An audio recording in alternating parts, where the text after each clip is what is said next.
a mother asks Jesus to heal her daughter, and he says nothing. Not no. Nothing.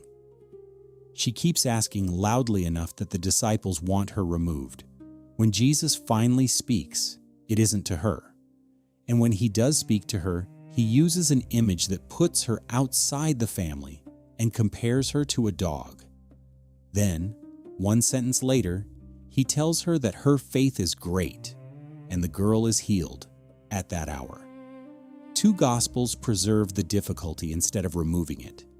Matthew keeps the silence.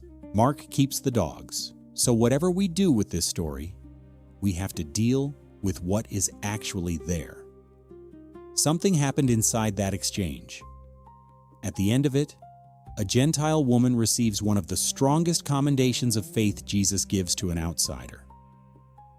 The version most of us grew up with is that she talked him into it. She was stubborn enough, she pushed back hard enough, she won the argument. If that's what the text says, that's worth knowing, and it would change a great deal about how we pray.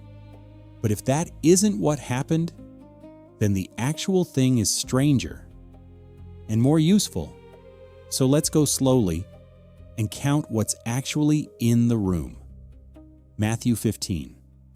Matthew takes us into the region of Tyre and Sidon, Gentile territory. Mark adds a detail Matthew doesn't have. Jesus entered a house and did not want anyone to know he was there. Mark's follow-up is blunt. He could not be hidden. That's the setting.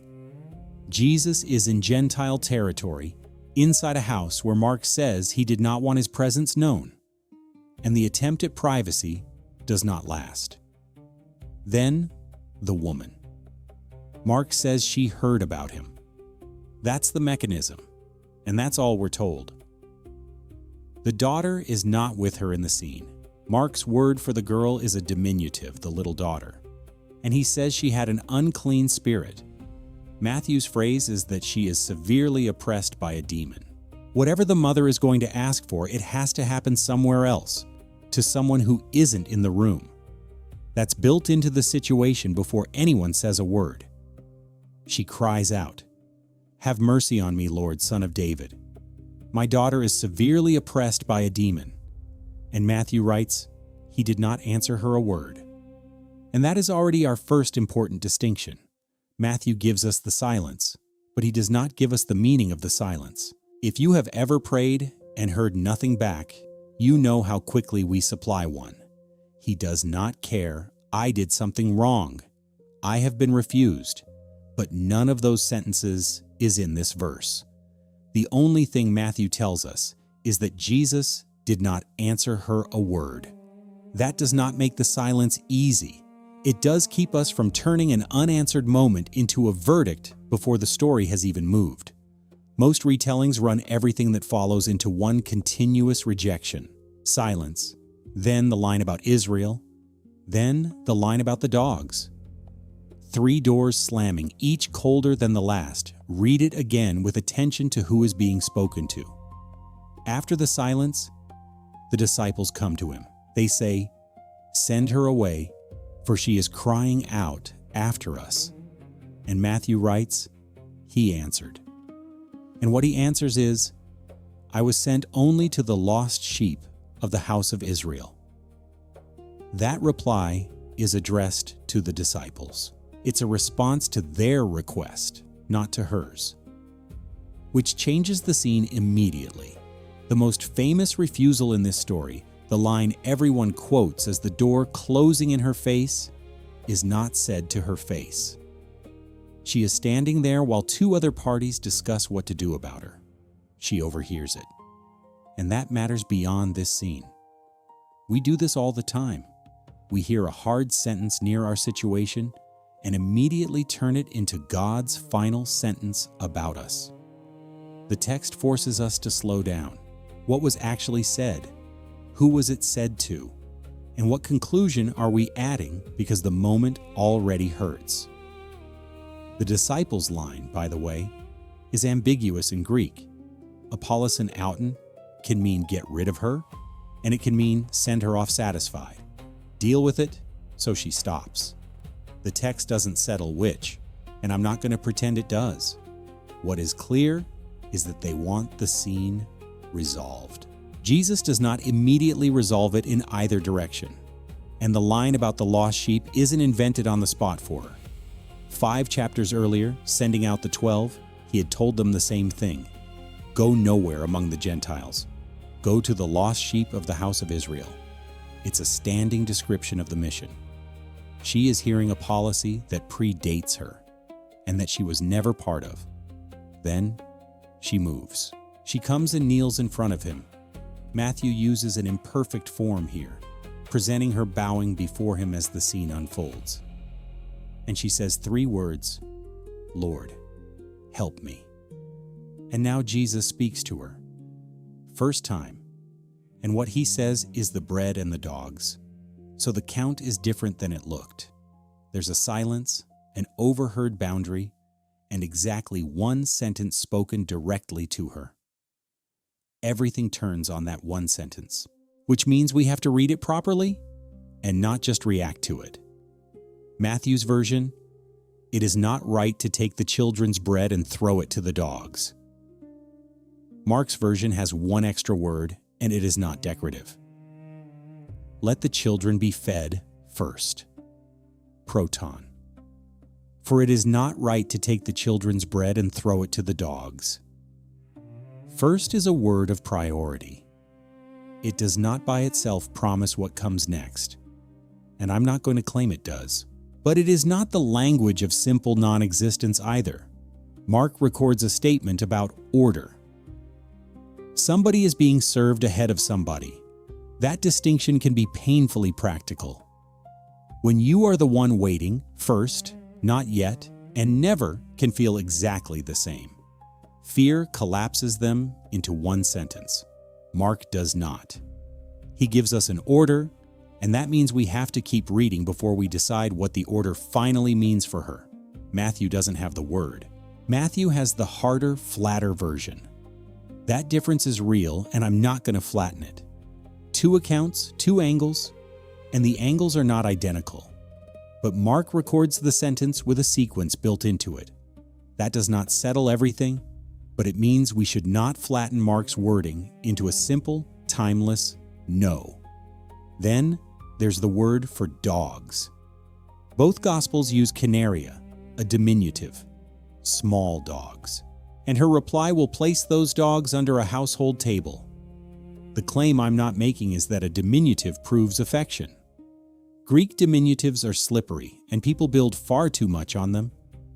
The claim I am making is simpler, and it doesn't rest on grammar at all.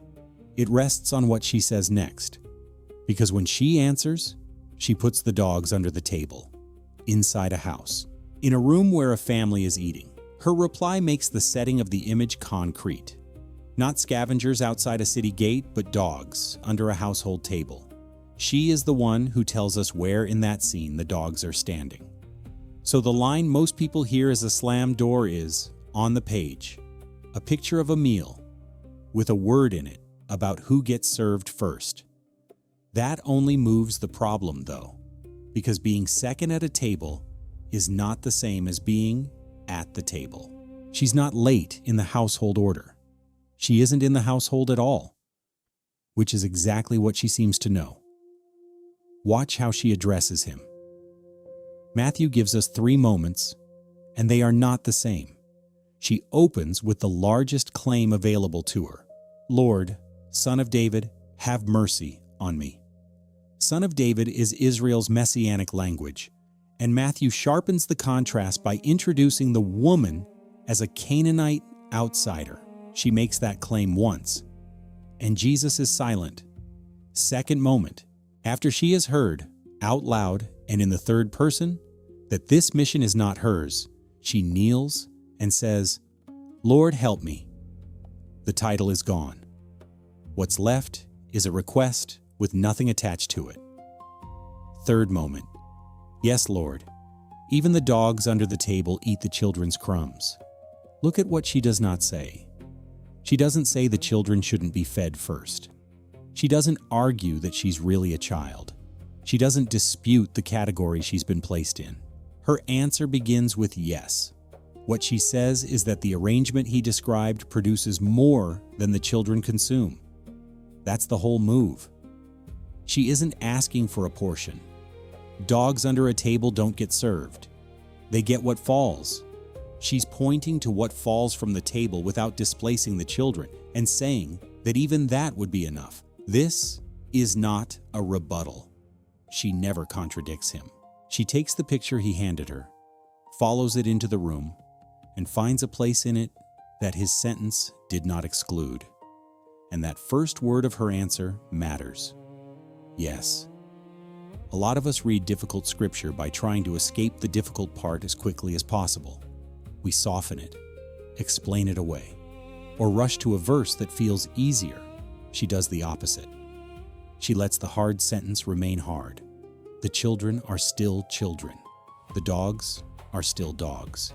The order is still there. Her faith does not begin by erasing the part she dislikes. It begins by listening all the way to the end of the picture. That is why her response is stronger than a comeback.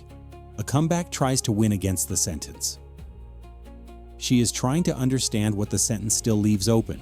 And in that sense, the woman who looks like the outsider is doing something the insiders in the scene have not done. She is paying exact attention to Jesus's words. If this is the kind of study you want more of, sitting with a familiar passage long enough to see what's actually on the page, and then asking what it changes, subscribe to Scripture Understood. Because there's a problem with what we just found, and it's a serious one. Here it is. If a woman can say the right sentence and get an answer that appeared to be closed, then the obvious conclusion is that this is a method. Find the right angle. Keep pressing. God's no is negotiable if you're clever enough, or stubborn enough, or desperate enough. That reading is available from the surface, and it's dangerous, and I don't think the text supports it. Look at what Jesus actually credits. Her volume is in the text. Matthew tells us she was crying out, and the disciples' complaint tells us she was hard to ignore. Jesus never mentions any of it. Mark records his exact reason. Because of this word, you may go. Matthew records the same moment as, "Great is your faith." Neither of them says, "because you wouldn't stop." Then look at what she got and what she didn't. The mission order is not repealed here. She never argues that the children should lose their bread. Her request stays inside the image of what falls from the table. Nothing has to be taken from the children for mercy to reach her, which means the priority itself does not have to be overturned for her daughter to be healed. And then, the deepest reason, it can't be a technique. She asked for mercy. Mercy is, by definition, the thing that can't be demanded. The moment you can require it, it's something else. And what you're holding is a claim, not a gift. Her sentence only works because she has no leverage. If she had come back with an argument for why she was entitled, she would have needed him to be wrong. Instead, she needed him to be right, and then she took him at his word further into the room than anyone else there was willing to go. You can't run that as pressure. The instant you say her line in order to force a hand, you've stopped believing it, and the sentence dies in your mouth. So persistence here is not a technique for making God surrender. It is much simpler and much harder than that. You can ask clearly. You can ask again. You can name the whole need without dressing it up. But you cannot turn the asking itself into leverage, as if enough intensity creates a debt God now has to pay. She keeps asking, but she keeps asking for mercy. So far, we've stayed inside the conversation. Now step back one page, because both Gospels put this in the same strange place, and once you see it, you can't unsee it. Read what comes immediately before, in Matthew and in Mark. It's the argument about eating with unwashed hands, whether food defiles a person, whether what goes into a mouth is what makes someone unclean. In Mark, that paragraph closes with a comment about all foods being clean. In Matthew, it closes with Jesus saying that what defiles comes out of the heart, not off the fingers, And then, with no transition worth speaking of, both accounts move to a Gentile woman, a house, a table, bread, and crumbs. Two evangelists, two arrangements of material, and both of them set a debate about eating right up against a story about who eats. Then it goes further, and this part is checkable in about 10 minutes with an open Bible. Take Mark first. Chapter 6. 5,000 fed. 12 baskets of leftovers collected. Chapter 7. This conversation, in which a woman points to crumbs beneath a household table. Chapter 8. 4,000 fed, and 7 baskets collected afterward. Now take Matthew, which preserves the same broad placement and has the harder version of the dog line. Chapter 14. 5,000 fed, 12 baskets. Chapter 15. First half, this woman. Chapter 15, second half, 4,000 fed, 7 baskets, both of them, same position in both Gospels. Her argument sits between 2 piles of surplus bread, and Mark isn't done with those numbers. A few paragraphs later, in the boat, when the disciples are worried about having no bread, Jesus turns and asks them directly, "When I broke the 5 loaves for the 5,000, how many baskets did you pick up?" 12. "And the 7 for the 4,000? 7. He makes them say the numbers out loud. Whatever else is going on in Mark's gospel, the leftovers are not allowed to disappear into the background. Mark puts the numbers in front of the reader again, and that creates a striking contrast inside Mark's story. The woman hears a sentence about bread and immediately sees abundance in it.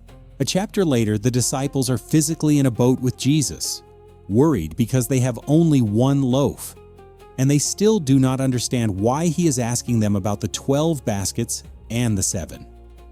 I do not want to claim Mark tells us, the woman understood the bread and the disciples did not. He never writes that sentence, but as readers, we are allowed to notice what the narrative places in front of us. The outsider under the table recognizes that the household has more than enough. The insiders who have watched thousands eat are still anxious about bread. That does not make her cleverer than everybody else. It makes the kind of faith being praised here more concrete. She is not merely intense, she is attentive to what Jesus has actually said, and she draws hope from the abundance already inside his picture. In Matthew, there's also a line in the seam that's easy to read past. Between the woman and the second feeding, crowds come to Jesus and are healed, and Matthew writes that they glorified the God of Israel. Many readers take that wording as a clue that at least part of the crowd may be Gentile, although Matthew does not explicitly identify every person in it. I'm not claiming either writer arranged all this to prove a point. Neither of them tells us that. What I'm saying is that as a matter of narrative fact, when she points to crumbs beneath the children's table, the reader has just watched 12 baskets get carried away, and is a few paragraphs from watching another feeding end with 7 baskets. Alongside a crowd Matthew describes as glorifying the God of Israel. Her sentence is not merely clever. The bread scenes surrounding it make her appeal to abundance resonate even more strongly in both Gospels. And there is a human consequence hiding inside that image. Fear tends to read another person's portion as evidence that there may not be enough left for you. If God is doing something somewhere else, maybe you have been forgotten.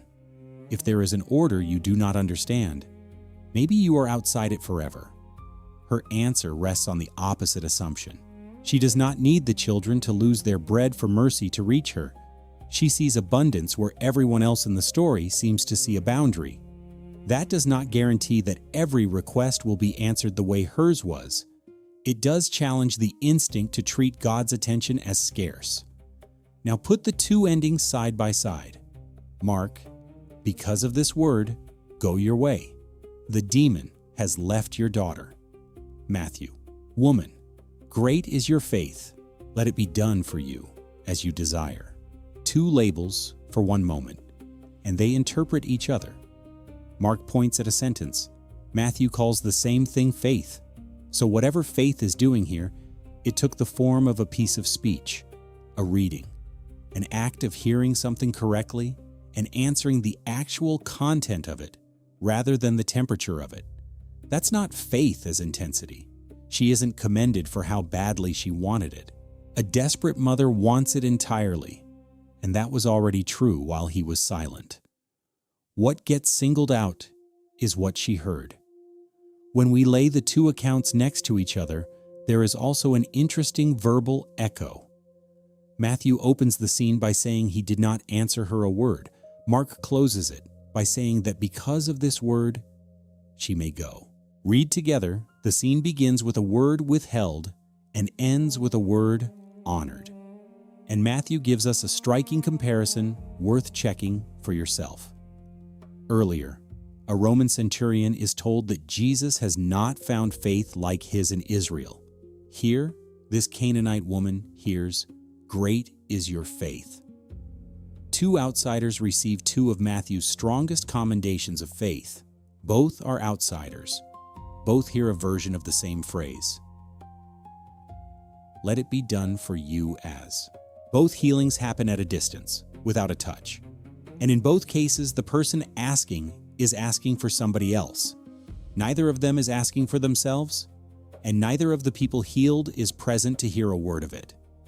So what about the reversal? The idea we started with, that she changed his mind, that she got a no overturned? There wasn't a simple no there to overturn. The mission stands, the order stands. She is never promoted out of her category, and she never asks to be. What people remember as a closed door is, in Mark's record, a sentence about who gets fed first, followed by her observation that even under that table, crumbs still reach the dogs. She answers the sentence instead of stopping at its tone. And one last detail, easy to skip. She describes her claim in the smallest image available to her, crumbs. But the healing itself is complete. The demon is gone. In Matthew's phrase, it is done for her as she desires. So what does this actually change for someone who prays and gets nothing back? By now, the answer has been building all the way through the story. Do not make the need smaller. She never did. Her daughter still needed the whole rescue. But do not make your interpretation bigger than what God has actually said either. Silence is silence. Priority is priority. A boundary is a boundary. None of those words gives fear permission to add a final sentence of its own.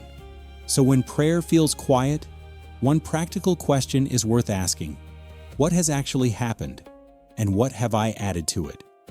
I have not received an answer yet is different from God has rejected me. The situation has not changed is different from nothing good can happen now. One describes what you know. The other interprets what you do not. This passage does not promise that every silence will end the way this woman's silence ended. It does something more honest. It refuses to let silence say more than silence says. If you've been there, I'd like to hear it. When God seems silent, which is harder for you? Waiting without an answer? Or not knowing what the silence means? And notice one more thing before we leave the table. She does not ask for a lesser healing. What becomes small in her answer is not the need. It is the claim she makes on the mercy. She asks for the whole rescue without pretending she is owed it. That means you do not have to minimize what you need in order to pray faithfully. You can bring the whole need while refusing to turn prayer into either leverage or despair. And then the guardrail, because everything I've just said can be twisted in about 5 seconds. None of this is a method. She could say what she said only because she meant it. She had no claim and didn't invent one. She agreed with terms that placed her outside. She asked for mercy from within that image. Try to run that as a strategy, and it stops being true the moment you start. Because the sentence depends on not having a claim, and a strategy is a claim. This story doesn't teach you how to get God to say yes. It shows you a woman who stayed with an entire sentence when everyone else in the room had already stopped at the tone of it. If you want to keep finding connections like this in passages you thought you already knew, subscribe to Scripture Understood. And then Mark tells us how it ended for her. Go your way. The demon has left your daughter. She doesn't see anything. No touch, no sign, nothing to carry, nothing to show anyone at home. The girl is back at home, in whatever state she was in when her mother walked out the door. What the mother has is a sentence and a road. And that is one final way this story reaches ordinary life.